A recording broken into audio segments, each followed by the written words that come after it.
আমি মসজিদ নববীর ভিতরে আমি যখন দিনের নসিহত করতাম, মাঝে মাঝে একটা ইহুদি গোলাম চলে আসে এই মদিনার মসজিদ নববীর মধ্যে বসে বসে ওই নবী আমার কাছ থেকে বয়ান শুনতো। কি হয়েছে, কেন ছেলেটি আর এই মসজিদে নববীতে আসছেন না? তাই আল্লাহ নবী সাল্লাল্লাহু আলাইহি ওয়াসাল্লাম মসজিদে নববীতে দাঁড়ালে সুবহানাল্লাহ বলেন, আর নবীজি বললেন, সাহাবীরা শোনো কি? আচ্ছা, আমাদের মাঝে মাঝে মাঝে একটি ইহুদি গোলাম ছেলে এই মসজিদে নববীতে দিনের নসিহত শোনার জন্য আসতো। আচ্ছা, কোন ছেলেটি আসে না, তার কারণ তোমার খবর পেয়েছো? তোমরা কি জানো? এই কথা যখন আল্লাহ রাব্বুল আলামিনের নবী মসজিদে নববীতে দাঁড়িয়ে ঘোষণা করলেন, সঙ্গে সঙ্গে আল্লাহ রাব্বুল আলামিনের নবী ইয়া যুবক সাহাবী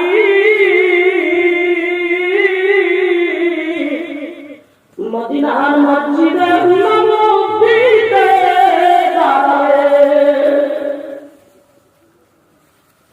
আর আল্লাহ রাব্বুল আলামিনের নবীকে বলছেন, নবী গো, আপনি যে ছেলেটির কথা জিজ্ঞাসা করছেন, কেন এখন আর মসজিদে নববীতে আসেন না? নবীজি গো, আমরা খবর শুনছি ছেলে এই জমিনের মধ্যে ভীষণ কঠিন বেমারের মধ্যে পড়ে গেছে। বেমারের কারণে ওই ইহুদি গোলাম ছেলেটিকে মসজিদে নববীর মধ্যে আর উপস্থিত হতে পারেন না। একথা আল্লাহ নবী সাল্লাল্লাহু আলাইহি ওয়াসাল্লামকে বললেন একজন সাহাবী মসজিদে নববীতে। এবার একটা কথা চিন্তা করেন, কোথায় হলো বিশ্বের নবী আর কোথায় হলো একটা ইহুদি গোলাম ছেলে সামান্য জমিনের মধ্যে? আমার ভাইরা, আল্লাহ রাব্বুল আলামিনের নবী যখন শুনলেন ইহুদি গোলাম ছেলে জমিনের মধ্যে বেমারি, মসজিদে নববীর মধ্য থেকে বেরিয়ে গেলেন। আল্লাহ রাব্বুল আলামিনের নবীজি পায়ে হেঁটে হেঁটে ওই মরুভূমির বনগুলো হেঁটে হেঁটে আল্লাহ রাব্বুল আলামিনের নবীজি যেতে যেতে ইহুদি গোলাম ছেলেটির বাড়ির মধ্যে পৌঁছে গেলেন। আল্লাহ রাব্বুল আলামিনের নবী ওই ইহুদি গোলাম ছেলেটির বাড়িতে পৌঁছে গেলেন। যাওয়ার পরে আল্লাহর নবী লক্ষ্য করে দেখছেন, সত্যি ইহুদি ছেলেটা জমিনের মধ্যে ভীষণ বেমারের মধ্যে পড়ে গেছে। তাই আল্লাহ রাব্বুল আলামিনের নবী বললেন কি, ইনকা আরাসিহি, আল্লাহ রাব্বুল আলামিনের নবী ওই ইহুদি গোলাম ছেলেটি মাথা পাশে দিয়ে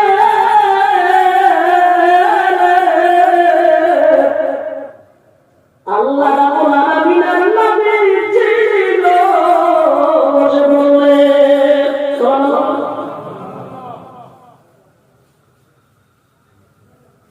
আল্লাহ রাব্বুল আলামিনের নবী ওই মাথার পাশে বসে যাওয়ার পরে আল্লাহর নবী দেখে বলছেন, ও ছেলে, তুমি মাঝে মধ্যে মসজিদে নববীতে বসে থাকতে আমি তোমার দেখতাম, তুমি আমার জমিনের ভিতরে দেখেছ। ছেলে, তুমি আমার কাছে কালেমা পড়ো নাই, আমি তোমাকে কালেমা পড়াই না, কিন্তু কথা জিজ্ঞাসা করলাম, কেন জানি রে তুমি মাঝে মাঝে যেতে যেতে আমি নবীজি আমার কলিজার ভিতরে তোমার মহব্বত আমার দিলের ভিতরে বসে গেছেন। সুবহানাল্লাহ। তোমার মহব্বত কেন আমার দিলের ভিতরে বসে বসে। এজন্য আমি সাহাবীদেরকে মসজিদে নববীতে জিজ্ঞাসা করেছিলাম, আর সাহাবীরা ছেলেটির ভীষণ জবান হয়েছে, এজন্য ছেলেটি আর মসজিদে নববীতে আসতে পারেন না। তাই ছেলে আমি নবী, আমাকে কেউ খবর দেয়নি, আমাকে কেউ জানায়নি তোমার বাবা। আমি মসজিদে নববীতে শুনে তোমার বাড়িটা গোজা গোজা করে করে আমি বিশ্বের মানে তোমার বাড়িতে উপস্থিত হয়ে গেছি। জোরে বলেন সুবহানাল্লাহ। আল্লাহ রাব্বুল আলামিনের নবীজি মাথার পাশে বসা করে বলছে, ছেলে আমি নবীজি তোমার একটা কথা বলছি, বলে কি?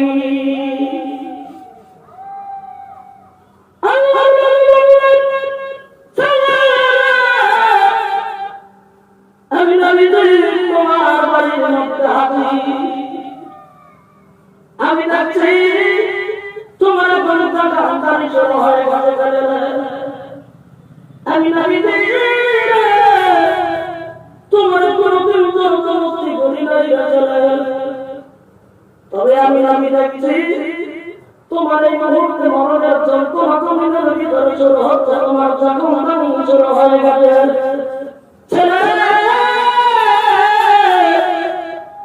আমি এই মুহূর্তে তোমার একটা কথা বলবো, তুমি কি শুনবে? ছেলে আমি তোর মাথার পাশে বসে বসে ছেলে আমি তবে একটা কথা বলবো, তুই কি মেনে নিবি? ছেলেটি আল্লাহ রাব্বুল আলামিনের নবীর দিকে করে তাকিয়ে দেখছে।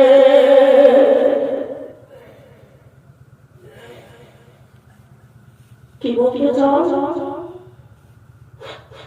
আল্লাহ রাব্বুল আলামিনের নবী বললেন, ছেলে তুমি এই মুহূর্তে তুমি কি ঘোষণা দিতে পারবে তাওহীদের কালিমা শাহাদাত করে কি জমিনের ভিতরে তুমি মুসলমান হয়ে যেতে পারবে? সুবহানাল্লাহ।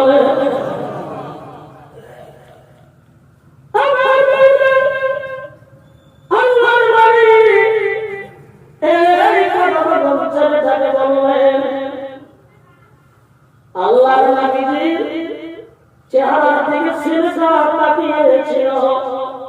নবী যখন কালেমার তালকিন দিলেন, ফানাযারা ইলা আবিহি, ছেলেটা তার চেহারাটা ঘুরাইয়া তার তারার দিকে দিয়ে গেছে।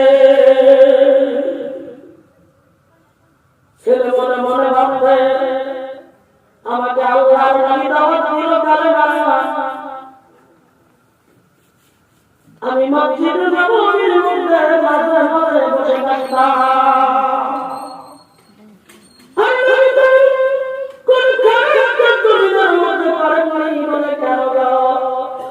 আমি নবী ভালো পাই, এজন্যই আমি মসজিদে নববীতে ইহুদি অবস্থায় বসে থাকতাম। কিন্তু আল্লাহ রাব্বুল আলামিনের নবী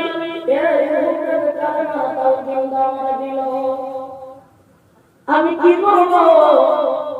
আমার পাশে আমার বাবা বসা, আমার পাশে আমার চাচা বসা, আমার পাশে আমার আম্মা বসা, আমার আত্মীয় স্বজন সবাই পড়ায় বসে আছে।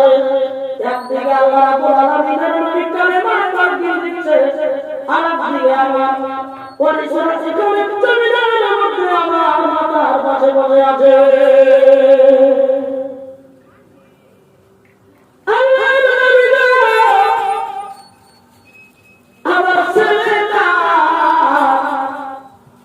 চেহারা বরাবর যাইয়া আল্লাহর নবীর চোখের পানি হয়ে গেছে।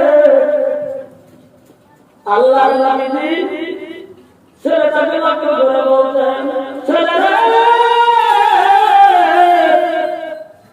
আমি নবী তোর অনেক ভালোবাসি এবং তোর বাড়ির মধ্যে আমি উপস্থিত হয়ে গেছি, তুই কলিমার কালেমাটা কি করবি? আল্লাহ রাব্বুল আলামিনের নবীকে চার হাত থেকে চারটা ঘুরাইয়া ছেলেটা আবার তার মার দিকে তাকাচ্ছে।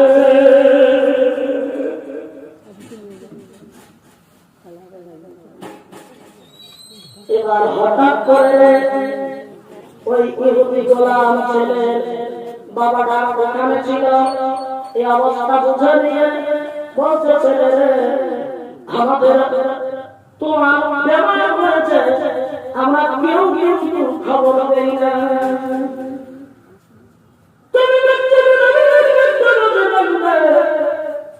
আমি জানি গো আল্লাহর নবীকে তুমি ভালোবাসো, ভালো জানি না বাস্তা, তাহলে তুমি মসজিদে নববীতে কোনদিন তুমি যেতা না রে আমার সন্তান। আমি তোমার বাবা এখানে আসি বলে তুমি কালেমা পড়তে চাও না, আপনার মাথা বারবার করে ফিরিয়ে নাও, চেহারাটা ঘুরিয়ে নাও। ছেলে আমি তোমার বাবা, তোমাকে এই মুহূর্তে ইজাজত দিলাম, তুমি আল্লাহর নবী এই তাওহীদের কালেমা ঘোষণা করে দিয়ে তুমি জমিনে মুসলমান হয়ে যাও। নারে